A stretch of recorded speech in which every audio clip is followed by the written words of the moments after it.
Hi everyone, my name is Katherine and I'm from the Cobb County Public Library. And I have a little question for you all. Does anybody know what we celebrate on March 17? Has to do with a lot of green stuff. And a lot of orange stuff too, but mostly green. Yes, St. Patrick's Day. So today we're going to read a book about a lot of luck. And this one is called Fiona's Luck by Teresa Bateman.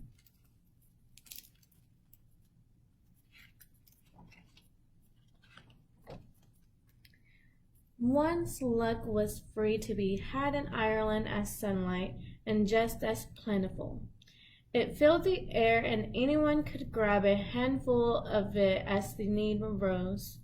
This was largely due to the leprechauns, for they made luck like house-made milk.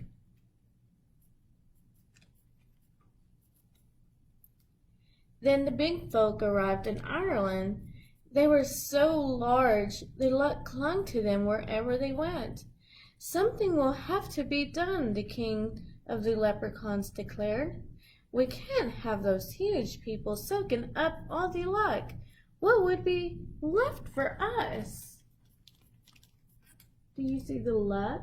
The little stars? That's all the luck.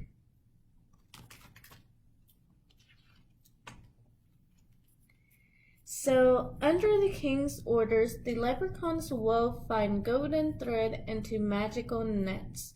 Then late one midsummer's eve, when the luck was at its height, they swept it up and stored it all in an oak chest by the king's throne, so he could distribute it wherever and whenever he chose.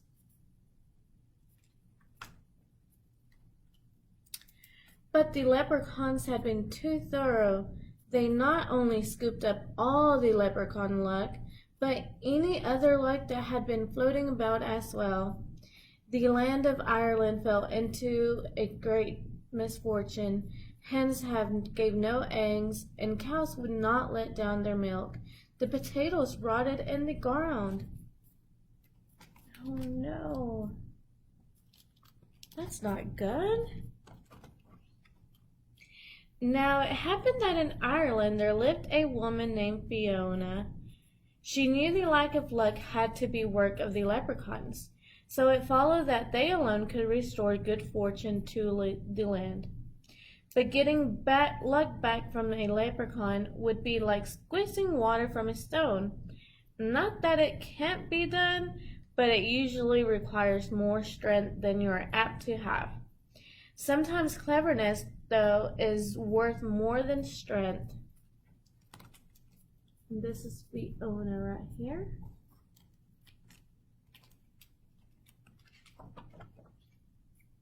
So Fiona took her last coins and used them to buy a cow and some chickens. Then every morning and evening she would take that cow into the barn. When she emerged, she would be carrying 2 buckets slopping over with whiteness.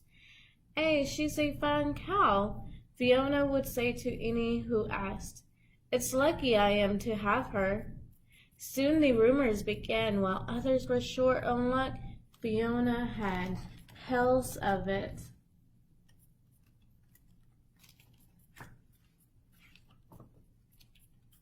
Every morning Fiona would go into the chicken coop and emerge with her covered basket bulging with curves. The hens seemed contented. She commented to her neighbors, "It's lucky I am to have them." Soon the rumor spread. While others were short on luck, Fiona had baskets of it. Then Fiona began digging in her garden and filling her wheelbarrow with round dirt-covered lumps. "It's not a good year for potatoes," Fiona said to all who passed. "Still, I'm lucky to have what I have." Now the rumors had wings. While others were short on luck, Fiona had wheelbarrows full of it.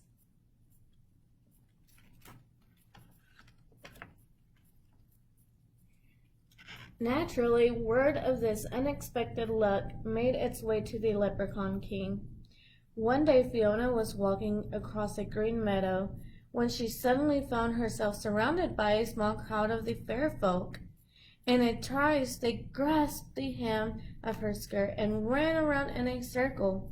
She turned to keep the skirt from wrapping around her knees, and as she turned, the landscape blurred. When it sharpened again, Fiona found herself beneath the earth in the throne room of the leprechaun.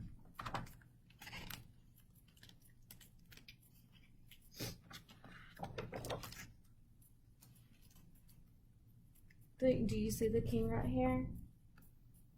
What do you think this has? Is that the one that has all the luck? It was a glorious cavern with rich tapestries hanging against tall granite walls, and the floor cobbled entirely of jewels. Torches and candlelight made everything sparkle, and music filled the air. In front of Fiona stood the throne, and on the throne sat the Leprechaun King. He beckoned to her. Fiona approached, her eyes scanning the room for the missing luck. She was sure as smoke loves fire that the king would be keeping it close to himself. As she curtsied, she spied the oak chest. It was glowing slightly, sealed by a spell, since everyone knows that no lock can hold luck for long. "What would you be wanting of me?" Fiona asked politely. The king scowled. "Where are you getting all your luck? Who's been giving it to you, and why?" he demanded.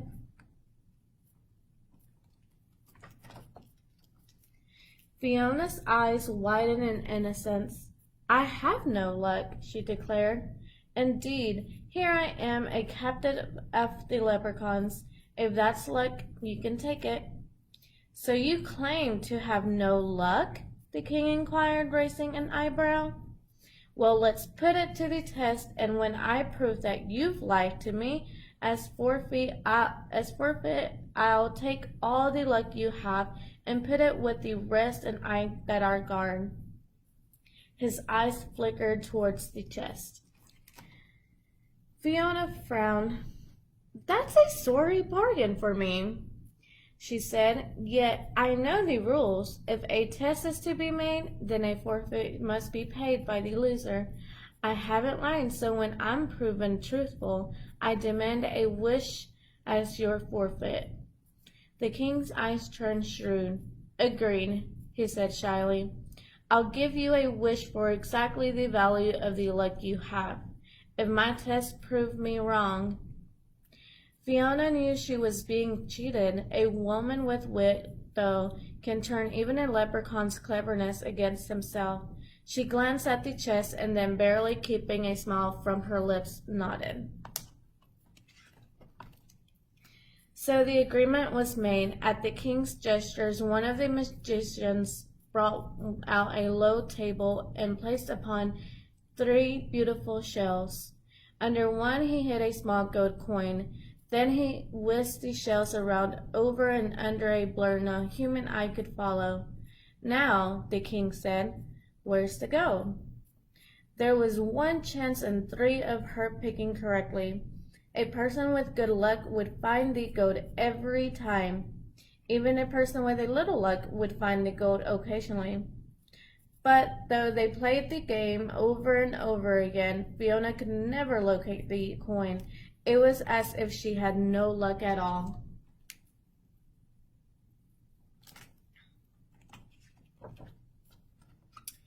"Another test," the king ordered. A leprechaun harp was brought forth. Now, leprechaun instruments make music by the luck of the player. A person with good luck would be able to play something just by stroking the strings. Even a person with just a hint of luck could probably figure out a simple melody. But in Fiona's hands, these strings went out of tune, and no matter how she stroked and plucked, nothing but ear-bending noise resulted. Do you see them just covering their ears? The king shuddered and frowned. Could he have been mistaken?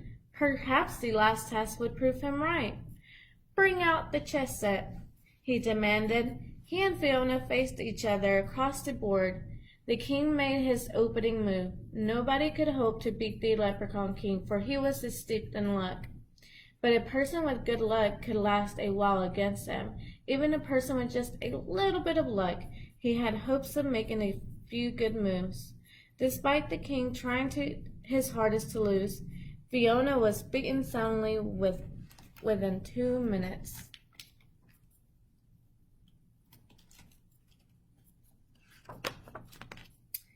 The king eyed her in amazement. "You have no luck at all," he declared. "But what about the milk, and the eggs, and the potatoes?" Fiona sighed. "If I fill my milk bucket with whitewash, or my egg basket with pine cones, or my wheelbarrow with dirty rocks, surely that's my own business. I told you I had no luck, and I didn't lie. Now, I'll take my wish and be on my way." The king nodded slowly. "Indeed, I did promise you a wish, but for exactly the value of luck you actually had. You've proven to me that you have no luck at all, so that's all you can wish for. Nothing." He smiled at the cleverness of his reasoning, all well within the limits of the leprechaun law. Then his smile wavered, for Fiona was smiling too.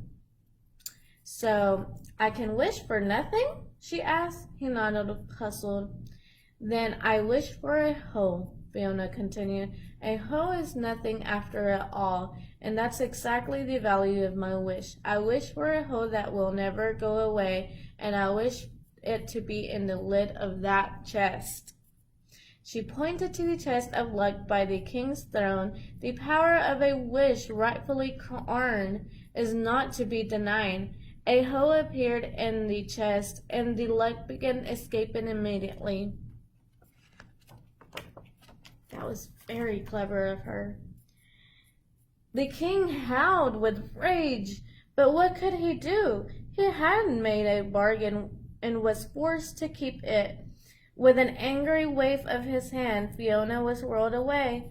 When she opened her eyes, she was back in the meadow, the sun just rising over the hills. If there was an extra sparkle to the sunshine, and the grass showed greener than before, well, it was only to be expected. And that is why, from that day on to this, you'll always find some luck roaming free around Ireland, for the hoe is still in the chest, and the king must keep his promise. But as for Fiona, well, as she herself said, luck's all well and good, but myself, I rather depend on my wits. The end. Well, friends, that was a very beautiful story about someone who used wits instead of their luck. Even if they thought that they had no luck, they basically still had luck because they used their wits. So I hope you all have a wonderful St. Patrick's Day tomorrow. And don't forget to wear your green. Bye, friends.